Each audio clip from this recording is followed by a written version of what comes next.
जय श्री हरि। भक्ति की शक्ति में आप सभी भक्तों का हार्दिक स्वागत है। मैं राधिका आज आपको एक बहुत ही रोचक और रहस्यमयी पौराणिक कथा सुनाने जा रही हूँ। देवगुरु बृहस्पति और तारा की कथा।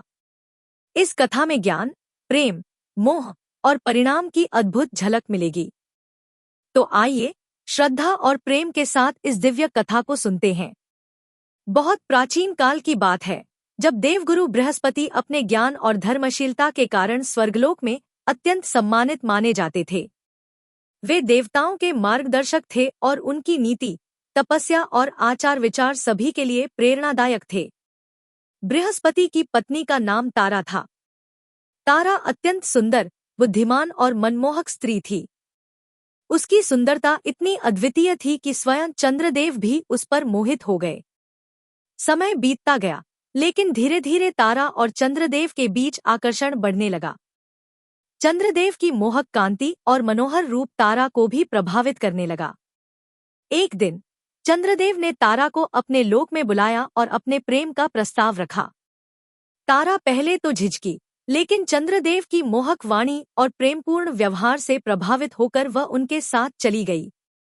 जब देवगुरु बृहस्पति को यह पता चला कि उनकी पत्नी तारा चंद्रलोक चली गई है, तो वे अत्यंत क्रोधित और व्याकुल हो गए। उन्होंने चंद्रदेव को संदेश भेजा और तारा को वापस करने को कहा, लेकिन अहंकार में डूबे चंद्रदेव ने बृहस्पति की बात नहीं मानी। उन्होंने स्पष्ट रूप से कह दिया, तारा मेरी इच्छा से मेरे पास आई है, मैं उसे तुम्हें नहीं लौटाऊंगा। यह सुनकर बृहस्पति अत्यंत क्रोधित हुए और उन्होंने स्वर्ग के अन्य देवताओं से सहायता मांगी।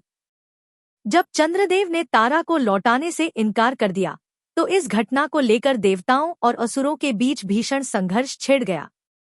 यह युद्ध तारक युद्ध के नाम से प्रसिद्ध हुआ।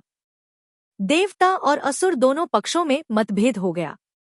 देवगुरु बृहस्पति ने धर्म और मर्यादा का पालन करते हुए अपनी पत्नी को वापस लाने के लिए संघर्ष किया, जबकि चंद्रदेव ने अपनी मोहमाया में पड़कर अधर्म का मार्ग अपना लिया।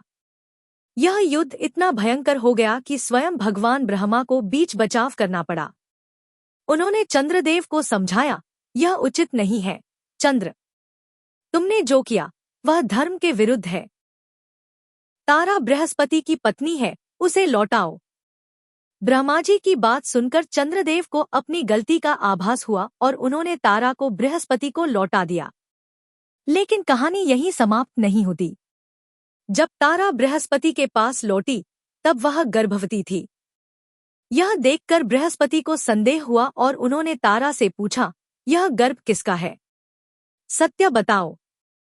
तारा पहले तो चुप रही, लेकिन जब सभी देवताओं ने उससे सच बताने को कहा, तब उसने स्वीकार किया कि यह गर्भ चंद्रदेव का है।